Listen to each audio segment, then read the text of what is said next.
Welcome to the Wrap Party, brought to you by VeryBusy.io. I am Peter, your host. Today we have our first international guest, somebody from outside the U.S. giving us some perspective with a great conversation, Jan Wischermann. Thank you for coming. I know it's later over there in Denver. Germany, not Denver. I'm thinking about basketball. What is it, 8 o'clock over there? Yeah. It's 8:30 in the evening, so it's a beautiful day today, and thank you for having me. Really excited, and I love your show, so big pleasure. Oh, well, thank you. Well, thank you for coming on, taking your time in the evening. You're retoucher extraordinaire. I mean, people have probably heard you. I mean, you've had partnerships with some big companies, Wacom, Capture One, you're on there a lot. As well as working with global brands, magazines. Your breadth of experience speaks for itself. So I'm really excited that you're on here to talk about specifically things around community and kind of taking that first step into your creative career. To kick things off, I wanted to mention on our pre-pro call, we kind of found a similar love or interest in art and collecting art, specifically maybe NFTs and digital art, as you can probably see. And you got the guy there in the background. My camera's wide enough to see the antonym in the back. And a big part of me around some of these, some of NFTs and a lot of this stuff was the community around some of these projects, and how important community can be when either building your own career or building a project. Community seems to be that new kind of currency if you're trying to build something or make something happen. So I thought it was nice. That was a common thing that we fell into, that it was kind of really telling of what we'll be talking about today, and how we get into our careers and how to grow things and how things happen. But yeah, do you want to, can you give a little update on yourself? Maybe we'll lean into, I'd love to hear, first of all, how you got into the industry. What were your first steps into photography, retouching, or the creative industry in itself? Was there something before that? Yeah, sure. So in our pre-conversation, I told you that I love hockey. I played inline hockey for 10 years in Germany, and in '95 we started playing on the streets, and eventually we got signed by a local sports store that wanted to sponsor us and asked us if we wanted to form a team and play in the league, and we said, yeah, sure, man, why not? And why not?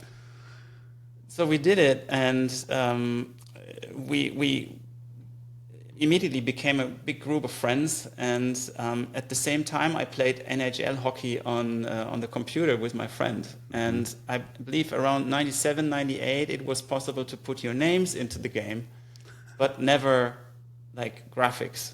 And so what I did then, I was, you have to remember, folks, maybe not everyone is like our age here, but there was a time before Google, believe it or not, and it was Alta Vista back then.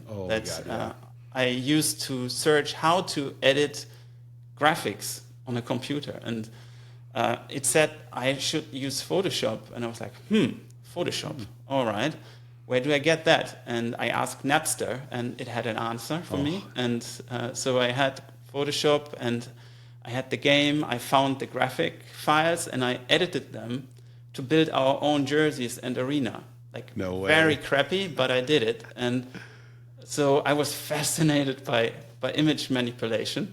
That's amazing. And so we were able to play with our own jerseys and in our own arena, which was exciting. That's so cool, though. Yeah. You want to make them yourself. And then I think 2 years later, I had my Abitur exams, that is like graduating high school before going to study at a university in Germany. And so I was always good at cheating, for the exams that I didn't learn too much for. And so I wanted to be extra smart and not get caught during these very big exams. And I found this water bottles of, I think the brand is called Volvic. It's a plastic bottle. It's square, not round, and it has this label around it. So I took it off, I scanned it, and I edited it in Photoshop with all my formulas, and I glued it back on, and it was perfect. And nice. So that's how I, got into image manipulation. And to fast forward a bit, I studied computer science for a year, or 1.5, and I really didn't like it. And then I said, I have to do something with graphics, with design. It just felt like that. And so I applied for an education in graphic design here in Düsseldorf in Germany. And I worked in a very small advertising agency, like 4 people were there, and a little design studio. And they asked me, do you know Photoshop? Can you do that? I said, yeah, sure, man. I can do everything. Do I know it? I couldn't do anything, nothing. They said, can you clip this? I was like, what? yeah. And, I like that mindset, though, to say yes and then figure it out later. Yeah, I did it. That can get you in trouble, but it seems like it worked out for you. Yeah, but I was confident because I had the jerseys in the game, right. And I figured that out. So how hard can it be, to work with Photoshop? Right. I said to myself back then. But that was when it all started, And I had to, basically, I was responsible for all the edits and retouching because we were like 4 people, and someone had to do it.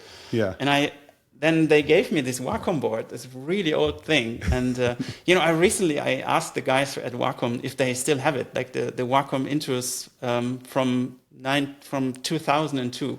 Those ones are like really thick, and they're like purple. It was this white thing. Oh, white. Okay. And it had a really crappy mouse with it. And but they gave this board to me, and I said, what is this? And they said, you need that for Photoshop. You said you can do it. Yes, sure. Oh, of course, yes. And, so I put my mouse away, and I used it for 3 weeks. And to be honest, I never used the mouse anymore at all. So I'm using it for everything now, like forever. I have this pen, and I use it for everything I do on my computer, even if it's scrolling the web. It's So that's like how it all opposite started. But then I think a couple of years later, I changed the agency. I went to a new place, and I was already working as an art director then. And so that is my background, graphic design. And I still did all the retouching because I loved it so much. And but then I went to this other agency, which had more like main big clients. And I was one day I was joining a photographer as an art director to assist on a T-Mobile photo shoot. It was just for some mobile phones. And then I said, who's going to do the retouching? I said, you have to meet my retoucher, the photographer said. And I was like, all right. And so I met my very first mentor. He's called Robin Preston. He was a Photoshop veteran from Photoshop 1. He must be like 75 years old now. And I asked him if I could visit him. And he said, yeah, man, I'm from London, but I live in a town close to Düsseldorf, so I was lucky. So he was actually living really close by. And then I asked him if I could come there for a day, and he said, yeah, you can.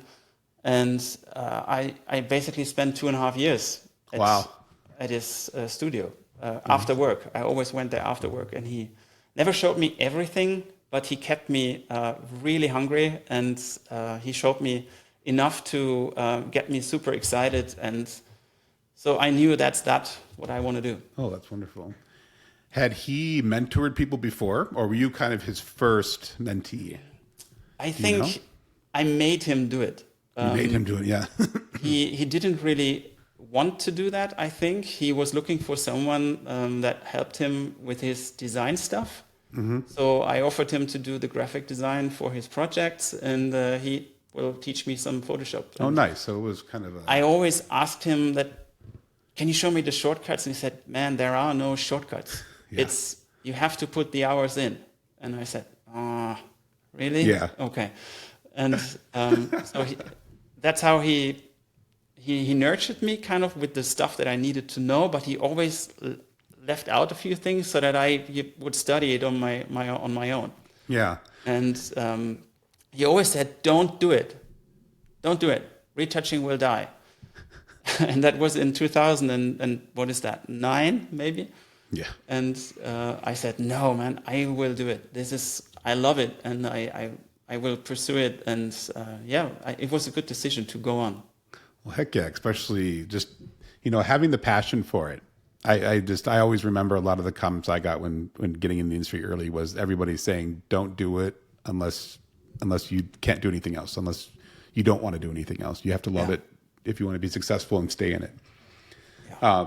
But, having a mentor, though, I mean, that's huge. And, I feel like the mentorship part of it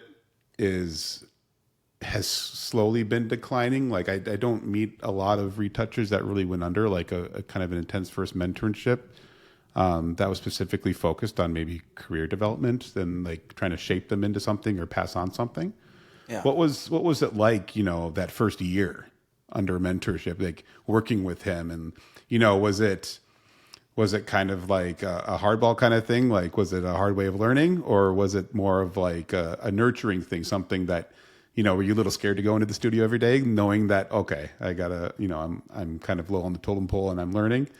Or did he have more of like a soft touch way of teaching you? Was there a certain way about it? No, he was pretty hard on me. Not in a mean way, though. Not at all. I really appreciate everything he did for me. And he, as I said, he never showed me everything. He always, gave me the impression that he's busy and he doesn't have a lot of time, but I can watch, but please don't ask too much, and just observe. And that's what I did. And but it was so, to be honest, I was blown away by the images that he was very good in composite work. He's a very good illustrator. So it was just a dream to watch him work. And I was able to not only see how he works, but also pick his brain, how he thinks, and why he did what he does. And that was, I guess, the main part of me learning from him. That I was able to understand why he did things, not just the techniques. And I always thought that if you know all the techniques, you will be able to, do everything. But that's not the case, because you will do things to the image that you don't need to do. Yeah. And after Robin, after 2.5 years, I went to find more mentors worldwide. So there was no real content available for learning. And there were some DVDs that you could buy of a few companies that sold some basic Photoshop training, but that was never like the commercial way of working and the professional way of working, right? I think it's still kind of like that. It's hard to find. Yeah, yeah, that's true. And so I reached out to retouch artists that I could find internationally, and I asked them if they would teach me, and I would pay, and I offered to pay for their tuition. And so I found someone in Australia that was teaching me for a long time. I found people in Argentina, in New York, and basically almost everywhere. And I always wanted to level up, and I believe that you will never be done learning, and I'm still learning every day. And I love to find out new techniques. I love to just talk to people like you who are in the same industry, and just nerd out on stuff. And well, I mean, kudos to you too, because reaching out to people you've never met before, whose work maybe you admire, and asking them, hey, will you teach me? I mean, that's not an easy thing to do. But I mean, I assume you probably got some no's. But, having that determination to know what you want to learn, know where you want to go, and finding a way to get there. I mean, you have YouTube these days and stuff like this. But as you mentioned before, a lot of these things, you can learn all the techniques. You can master Photoshop. Yeah. But if you don't learn the context and how to apply certain things, and the anatomy of this production of when you're retouching, the techniques won't do much for you. You need to know how to use them, right? Yeah, and when. Yeah, and when. So after this first apprenticeship, what was your next step then? So you went on, you learned from more people around the world. Yes. When did that time come when you kind of went off on your own, or you thought you had learned enough where maybe you're going to take that next step? That was actually pretty funny. So 2009, I went self-employed after working as an art director for a couple of years. And I wanted to do it alone, but in that agency, two guys said, hey, let's do it together and start a design studio. I said, why not? Let's do that then. I'm not alone. But I couldn't focus on retouching as much because we built a design studio. They're pulling you into design work and other stuff. I think. So there wasn't enough Photoshop work for me. So I continued at the side, learning. And I was the master of theory, but not really practice, which I had to notice a few years later. And 2012, there was finally the day when I said, no, that's it. I will go full into retouching. And so I did that. I communicated that to the agencies that I have been in contact with, and I started freelancing and did that for 2 years. And then I landed a quite big job at one of those big network agencies that hired me to retouch for some insanely big campaign for 3 months every day. And I was like, that was pretty exciting and fun. It wasn't too difficult, but it was a lot of work. And so in these 3 months, I met a lot of people inside that agency. And one of them said that, hey, I heard you are into beauty and hair retouching, right? And I said, yeah, I love that. And never did that before in that commercial level, though. And they asked me, hey, we need some key visuals for a big hair brand. And I was like, yeah, let's bring it on. And so I had to do it, and it was fun, it was exciting, and they paid really well. And but they had this weird policy of they always wanted unlimited correction rounds, which was something I never heard about. And I said, we need an all-in price. And they, as I said, they paid really well, but this all-in concept didn't really work because they didn't stop correcting. Yeah, I was going to say there's no end. Yeah, and that was quite hard to go through this episode, but I learned so much at that time. Oh. So I was basically jumping into the cold water, and I met the models like every day on my screen. I knew every hair by name. Yeah, right. And it was insane, but it was so much learning, and I'm really grateful for that time because that showed me that I'm made for this. This doesn't bother me. It's like meditation to me to work on hair images, and so I found my true calling, like in retouching difficult hair images and beauty images, and I started doing that. And I was very persistent and wanted to work on this a long time. And eventually, this big client, they said that, okay, we are going to change how we work. And we are only working with pool suppliers now. And that's how it ended, Of course. Yeah. Then 2 years later, I joined a very good retouching studio here in Düsseldorf to collaborate, and we had a very good time together. And after 1 year, we started a new company together. I was one of the founding partners of a retouching company. We had 3 exciting years, and then COVID came. And that meant that I was the last one to come. I was the first one to go. And that was hard. Yeah. And in 21, I was sitting there with nothing, no client, nothing, basically a complete reset. Yeah. And I was like, okay, I have to think about if I want to continue like this and if I still have the passion for it. And I was sitting down for a couple of months, and then I decided that, yeah, that's what I still want to do, and I will so go into this again.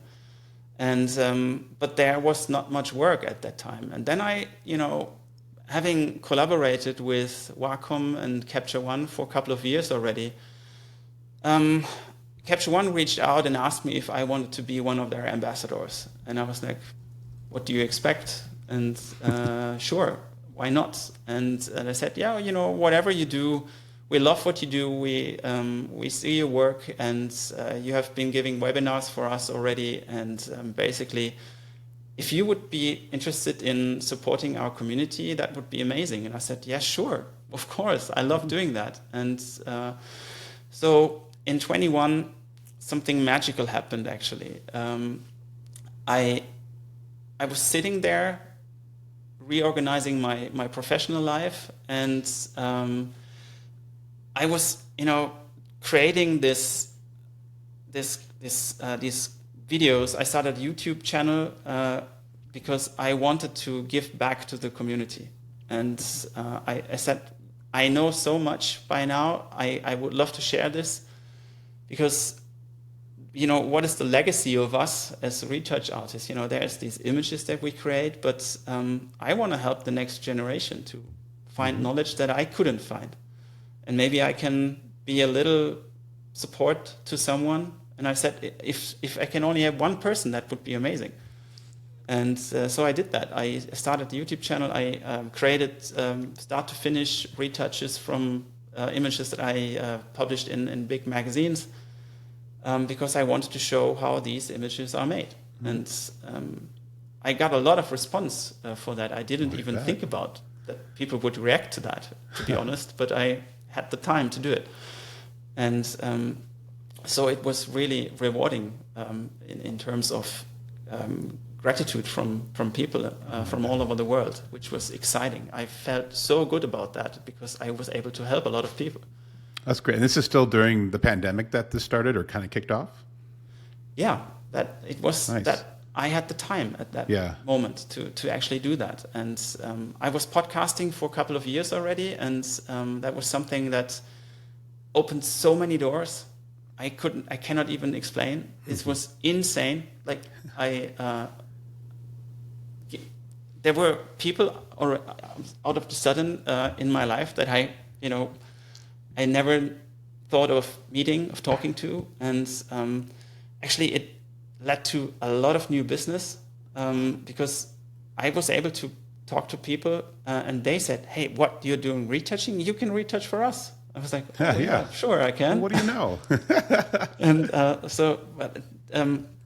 this decision to help my community, or like let's say start helping a community, was something that had magical power, and I never thought about that before.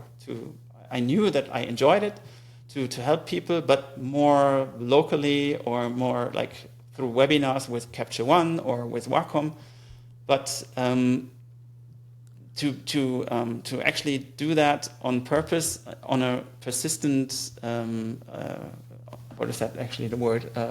Schedule, maybe. Mm-hmm. That was something that was new to me, and I enjoyed it. And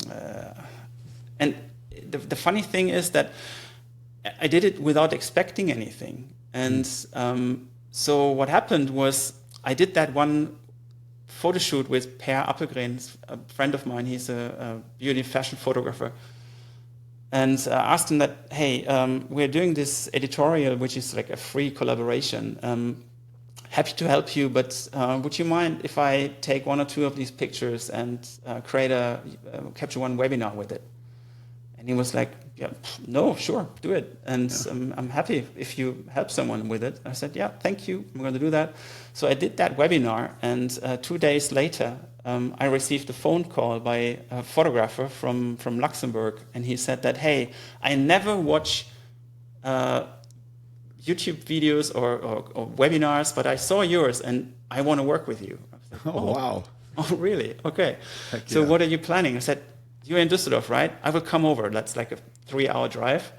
And he came and he said, I have 2 projects, one small one, one big one. You can do the small one now, and if I like it, we're going to do the big one. I said, whatever, man.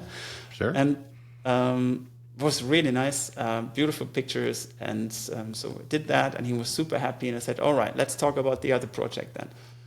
And it was a huge project for the region Sicily, in the Italian island. Nice. They have a film commission, and they wanted to bring the island of Sicily into the global perception for being a great spot to film movies and take pictures. Oh, wow. Okay. And so he said that we have that idea to create 12 images on the island of Sicily. We have 1 image a day, and we are touring for two weeks, and you have to join us. And I said, okay. That sounds horrible. Let's talk about that then. And so we did that, and it was an exciting journey, 2 weeks. And later, this work has been published on the festival in Cannes, at the film festival. Nice. So Region Sicily was the client, and they wanted to highlight it there. And so we did that. It was shown there, and I was invited to the festival in Cannes. I was allowed to go to the red carpet for once and saw a movie, and and I met a fantastic team that we worked with, and that all happened just because I decided to help the community, and I didn't plan any of this, and that is the magic for me of giving something without expecting anything, and eventually some energy comes back. And I believe so much into this that I was so grateful for this to happen.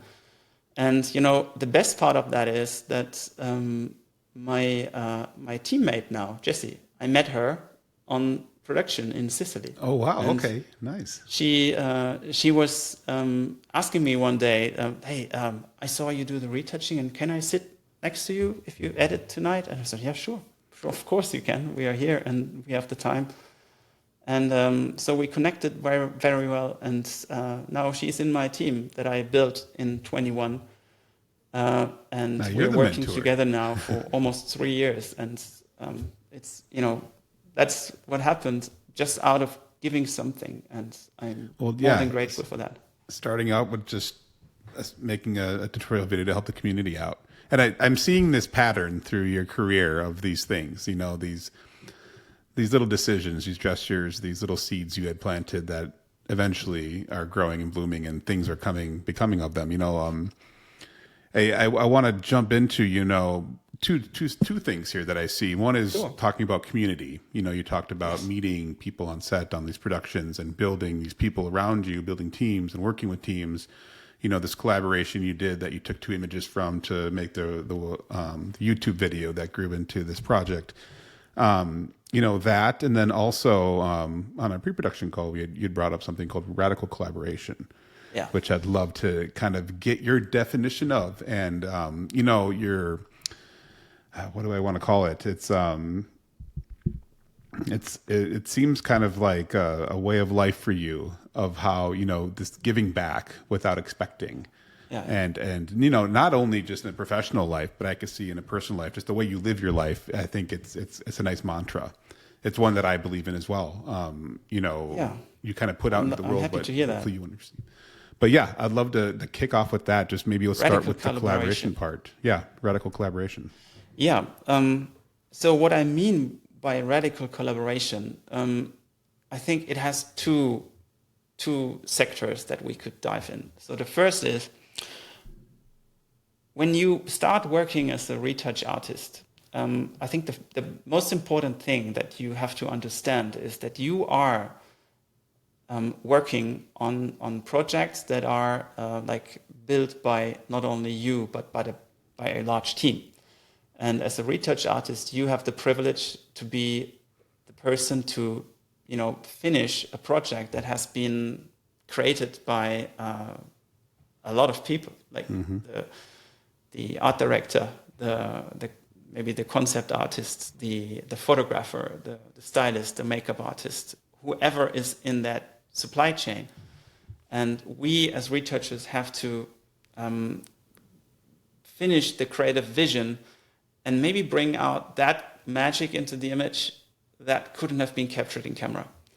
So by radical collaboration, I mean you have to completely commit to the team, and you have to value every step that has been done before you, and you have to step away from your ego, because it's not me who does the image, it's everybody.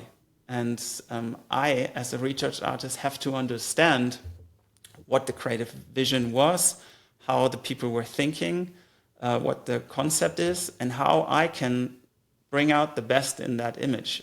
And that I can only do when I listen very closely to what people say, and even what they not say, but I have to understand what it's made for and what are the challenges of maybe the producer. And I think I learned very fast to step into the different positions and observe what they see through their eyes. And that is an essential part of collaboration for me. I have to understand everybody.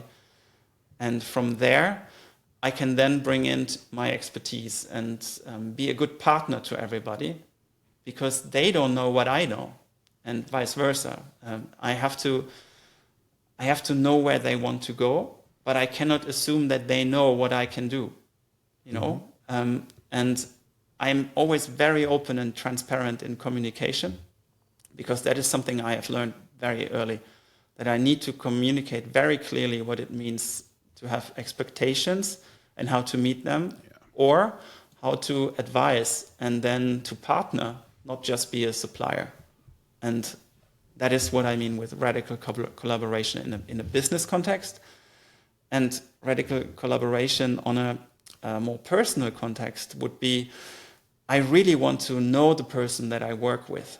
Let's say there is a producer or an art director, and or a client.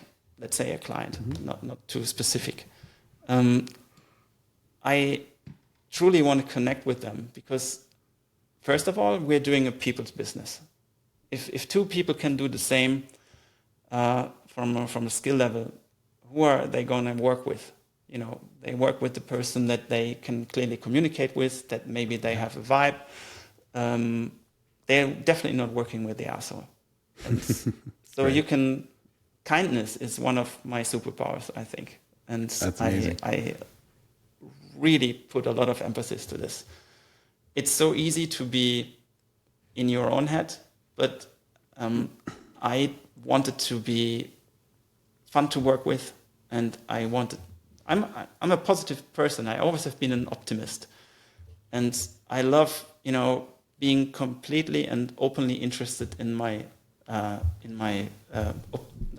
the other side, that I'm connecting with. And I don't know how you feel about that, but I have so much better conversations with people if I'm truly interested, and I want to learn also personally who they are, not on the deepest level, but it's good to know who they are, when their birthday is, what the kids' names are. If you work on a frequent basis, life and work is so much more than just a job. Oh, it is. And this industry is stressful enough, especially on certain jobs and stuff like that. Being able to work with people that you can communicate with, that you respect, that respect you, it makes all the difference in how a project could even go. I mean, if the communication is open in there, I always joked because I felt like a lot of my best friends came out of being on set, over the years. When you really you get to learn these people, and I agree. To answer your question, I am in that mindset of, you said earlier, kindness is the way. It's kindness wins. In a previous, when I was talking with Dylan Nelson about kind of some on-set stuff, and how 15 some years ago and coming up as photo assistants and some of the photographers you worked with, which were, I mean, in one sense, kind of assholes, and they were always just angry and, this and that and stressed from the job, and just how productions like that can fall apart fast when people are in that mode, and, talking with you now we've had a pre-production call and we've had some other conversations, you radiate this kind of like laid back kindness and this openness that is very refreshing in this industry, I think, because there's so much closed off, kind of energy at times.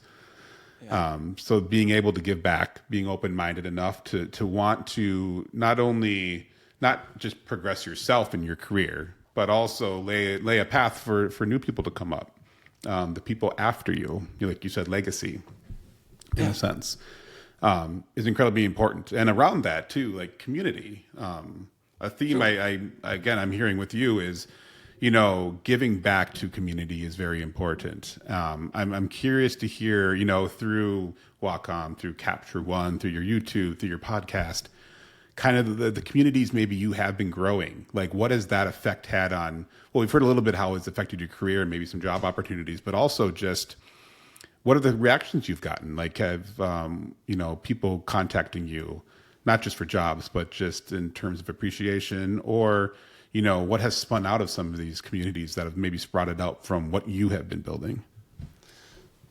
That's a good question.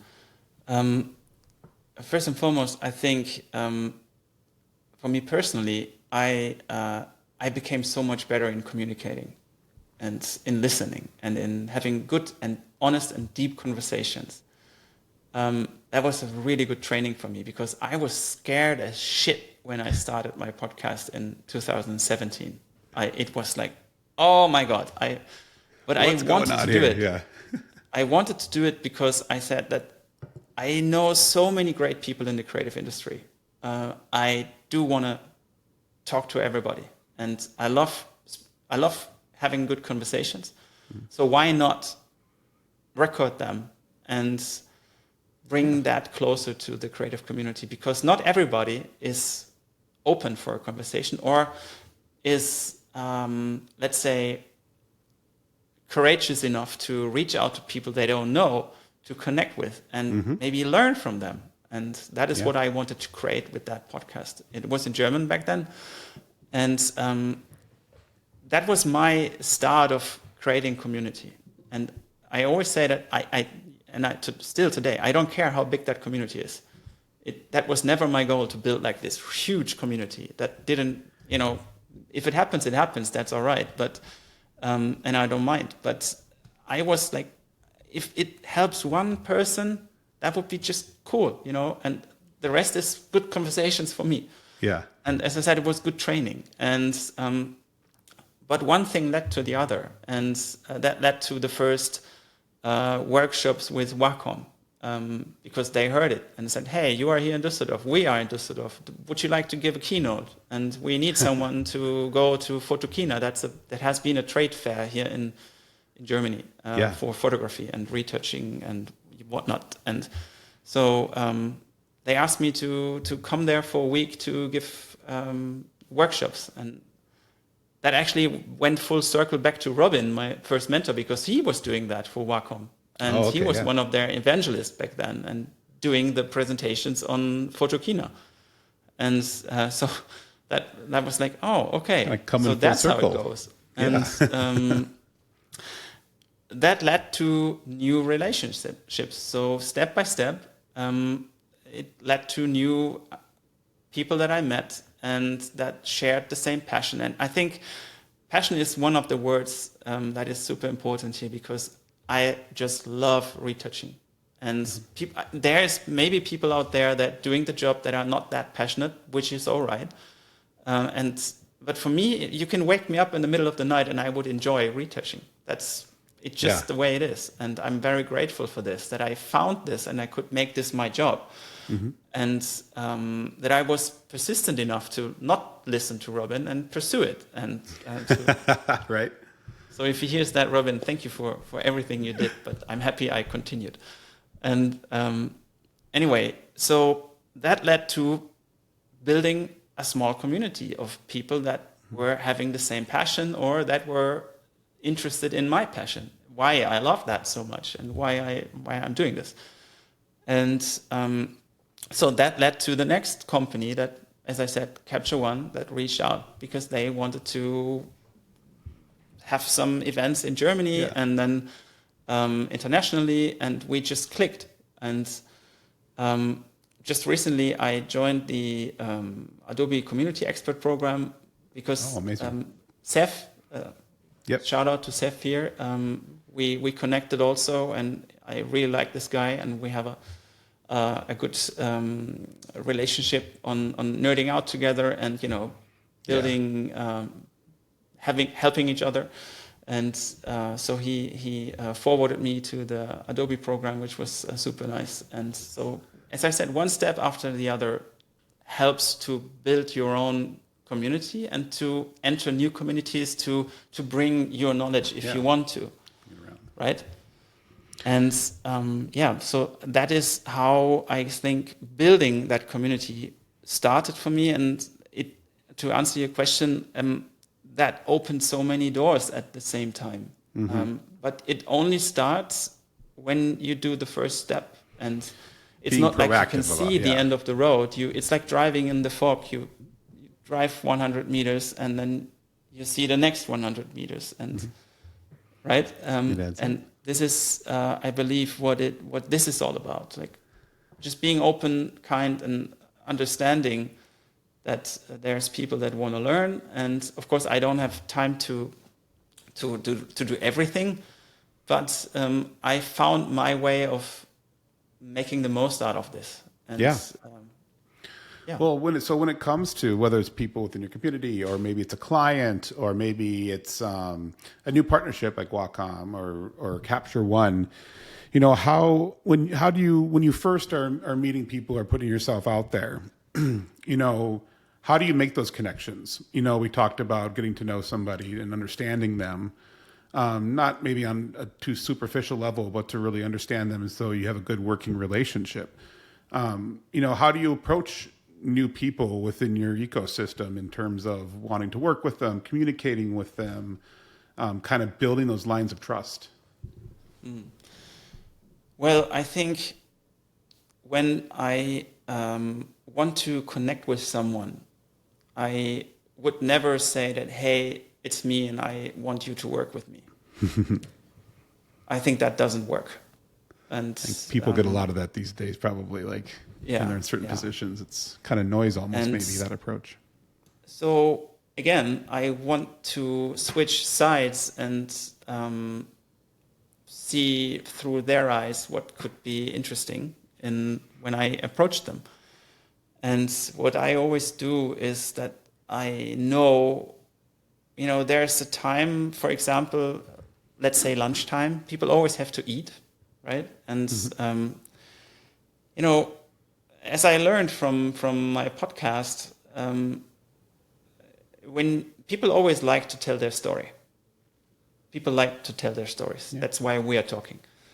And so I try to get to know their story and sit down with them and maybe meet in person if possible. So that, of course, I have the privilege of being in a city where there's a lot of advertising agencies, right? So I have the opportunity to meet them in person. That was quite tough in 21, actually, when I had to start fresh, because nobody was going anywhere in the pandemic. And that sucked a lot. So I had to find new ways of connecting. And so I was happy that technology was far enough to have video conversations. Right. But everybody was doing video conversations all fucking day. I'm sorry. But that was insane. So then again, I tried to find other ways. Like, shall we go for a walk and talk, Yeah. And everybody was like, yeah, let's go out and just have a walk at the river and have a conversation. And I think it's these tiny little conversations that help bringing true connections. And as I said, sincere interest, and not these, hey, let's meet, I want to work. And if the first meeting, it's like meeting a new person. You know, first date kisses are not always happening, and so it's good to be patient and passion. I think that's the good combination. Yeah, I mean, patience. I mean, you have that good mix of, I'd say, patience and the tenacity and the love for what is all in retouching right here, because you went out, you got you actively went after people to learn from them, to learn the skills and how to use those skills. And then from there, you built your community and you went out and you gave back. Kind of it's like this circle of life here, and there is some repetitive things, like you started going and doing the keynotes for or photo keynote or stuff like that, like you have become the mentor now, and Yeah. And it's people like you, I think, in this community is why, people are able to build and grow and progress in this, and why I think, like you said, when your mentor is like, oh, there's going to be no digital artist in 2009 or something like that, or I don't know, you said something earlier. Yeah, that's but true. why, retouching is around, it's live, it's building, it's growing, there's a lot to it. I mean, I don't see it going away by any means. I see it progressing even more and building on top of what it already is. For the people around you, like, what do you foresee in the next, 5-10 years in our industry for retouching?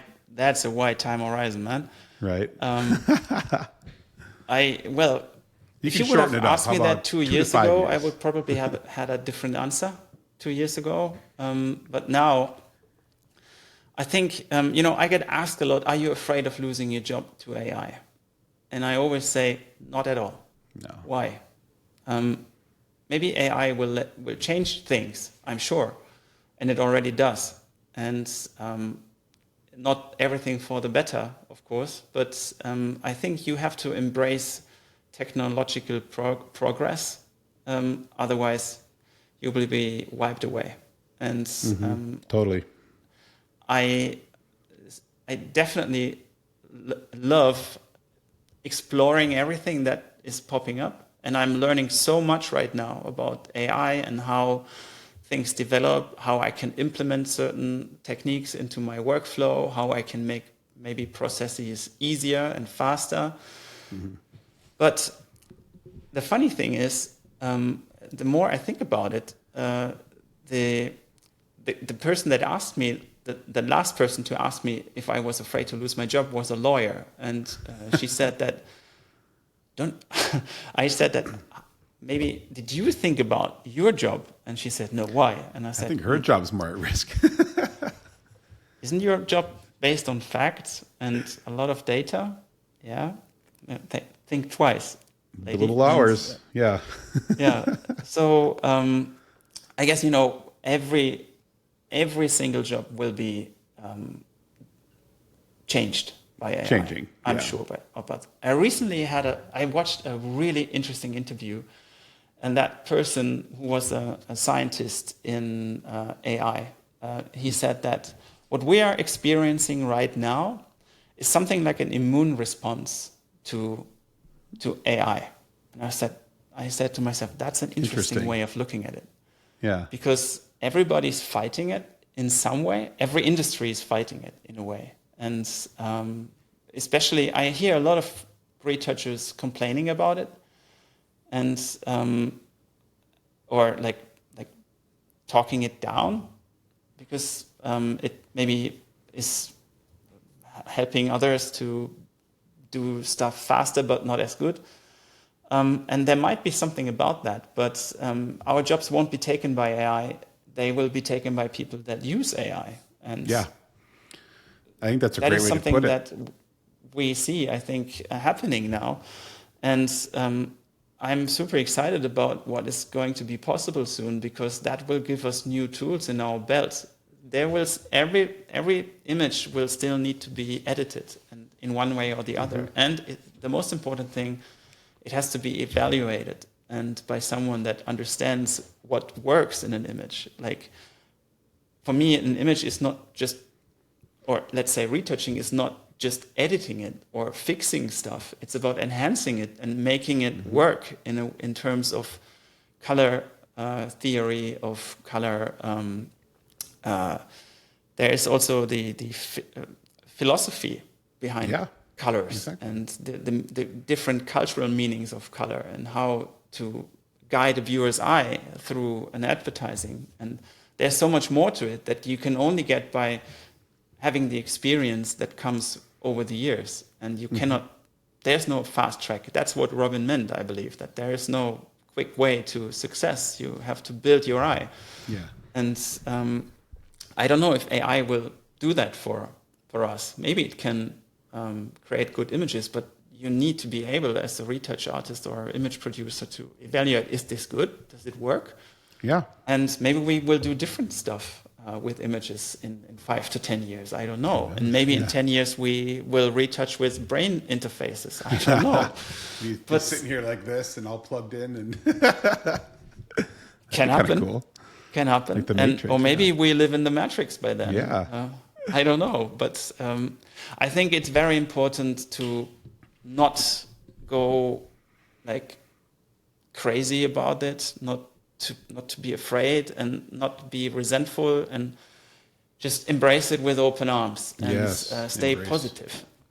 Embrace it. I think it's another tool to help us be better at our jobs.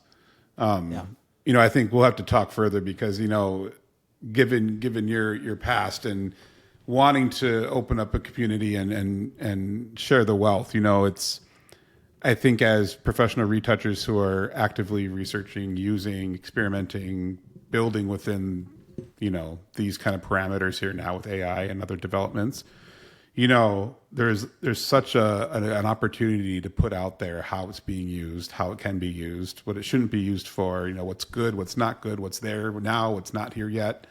Because there's so much out there, and it's, you know, expectations are here, who knows?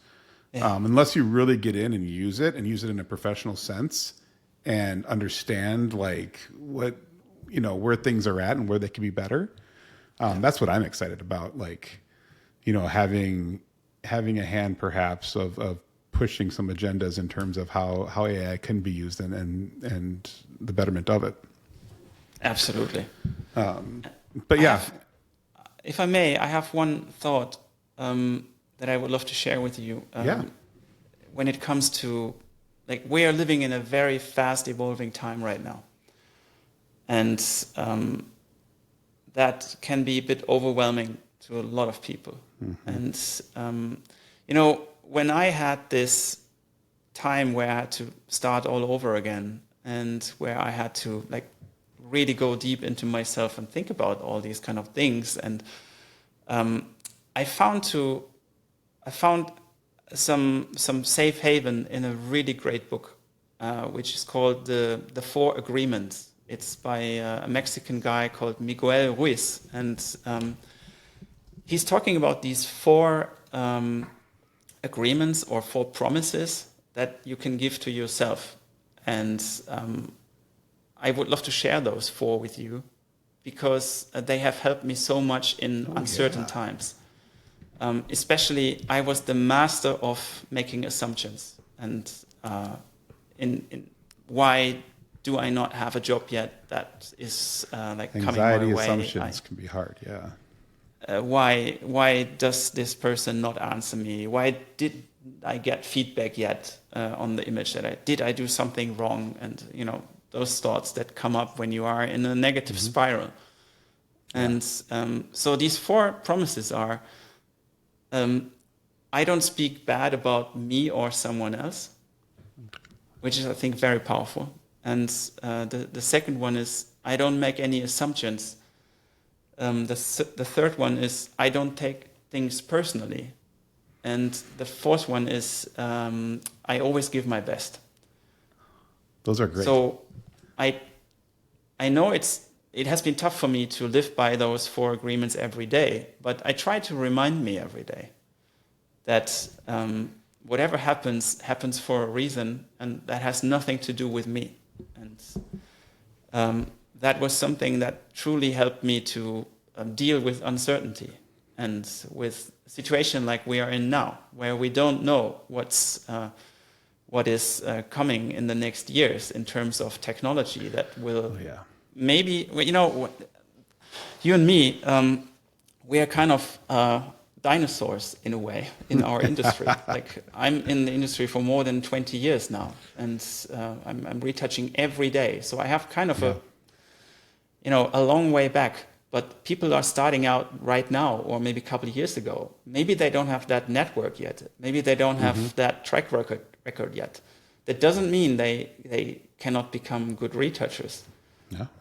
But maybe there's a lot more competition, and that is entering the market. And AI doesn't really allow for some people to really dive in and maybe find that mentor or collaborate with studios. And I think it's important if you really want to do it, and if you have the passion for it, that you find someone to grow with. And that leads me to another thought that I think is very important in terms of radical collaboration. I mentioned my friend Per earlier, who allowed me to use these images to create this webinar. Actually, Per and me, we go way back. He's a very good friend of mine. And we have a really deep connection. And it all started even before we collaborated in our jobs. Because we had the same passion for images, we got to know each other.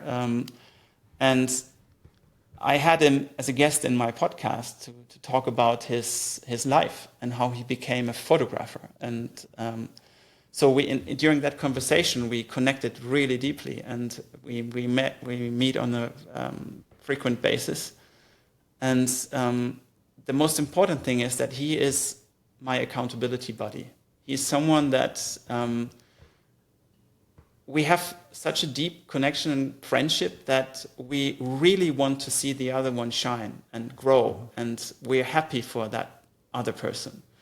And that is something that gave me so much power, trust in myself, in friendship, in growing, in making things possible that you cannot think about.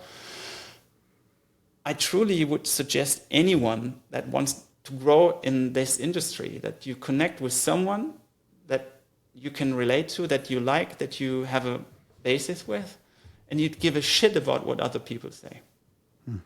Because if you follow your path and you have someone that trusts or believes in you, and you believe in yourself, you can achieve anything. And the only thing is that you have to be patient and persistent.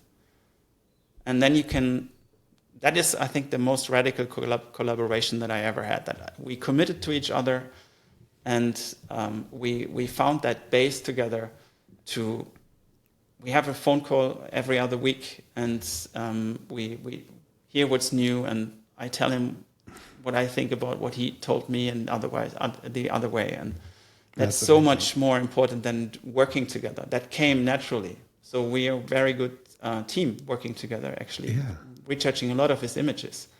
But what happened first was the personal connection.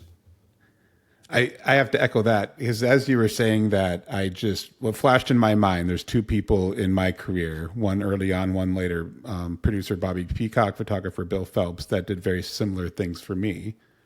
And it's the support and some of the confidence they can give you. But mainly, I think, like you said, I liked your word, the accountability buddy. But support and being relatable within the industry is so important in finding somebody. I mean, whether it be like a mentor or an equal colleague, somebody that is there that kind of like your cheerleader almost, and and of course your private surroundings, right? So I am super grateful for my wonderful wife. She's with me for 19 years now, and she has been, she was the one that actually encouraged me to go self-employed. Oh, and nice. To guide me through times when shit hit the fan, and she always believed in me, and she was always at my side. And if it wasn't have that support group for her, I think maybe I wouldn't have done it the way I did it. Wow. But I knew that I always told myself that there will be the day that I can pay the bills with my Wacom pen. And I always believed in that, and I gave everything for that. And, whenever I teach people on retouching, I'm teaching quite a lot, actually. Amazing. I always tell them that how what's the word? How much do you want it? How is your passion? How do you see your time horizon for learning this? Because I can show you the way, but you have to walk it yourself. Mm-hmm. And you can easily identify then who really wants it and who is just there for the quick trick. I bet. Yeah. So I think that is also very important to understand. It's not easy for a reason, and you gotta want it. You gotta want it to begin with. Yeah. That's the first step, right? Well, you know what? It's already been an hour, and I feel we still have more to talk about. So like I always say, we're gonna have to have you on again now too, and we can have another conversation of more good stuff. Yeah, sure, anytime. Oh, no, it's wonderful. Thank you again for being on. And you know what? I want to know, where can people find you? Can you give us where can they find your podcast, YouTube channel, socials? Sure. What's the best? So I'm pretty much easy to find. So you can search me by my name, Jan Wischermann, and you will find me on LinkedIn, on Instagram, my podcast, Creative Industry Radio, you will find on Spotify, Apple Podcast. So that is the English one. I think the international one is the most easy to understand one. The other one is called Game of Creativity, but that's in German. And or you find my website. It's myname.de, janwischermann.de. Yeah, go check his website out. Amazing work. Amazing work. Thank you so much. And likewise, by the way. Well, thank you. Love the work you do with your studio. And much appreciated. So that's where you can find me, and if you Google it or on YouTube, you will find the webinars with Capture One, and maybe there's also some keynotes that I gave at Wacom, and some other stuff that I created with Wacom. We'll link your stuff on our YouTube channel here too for this video and on the blog. So if you guys need to, you can click through as well. But thanks everyone for listening. Again, just I got a couple updates for VeryBusy.io before we sign off. We are releasing our 2024 Retouching Industry Survey next month. Well, I think within 2 weeks here now. Don't come somewhere in the next few weeks. We're releasing the survey. We had over 100, close to 100 retouchers internationally, pretty much hand over their information to what their rates are, the kind of work they're doing, all kinds of stuff. And we got some amazing information that we're going to be posting. We're going to be doing a little podcast and some blog posts just talking about it and kind of going through it as well. So stay tuned. Go to the VeryBusy.io blog. And as always, if you want to jump on the VeryBusy.io, give our app a try. Let us know what you think. Give us feedback. Let us know what you want to see in it. But that is it for today. Thanks for joining the rap party. Thank you for having me.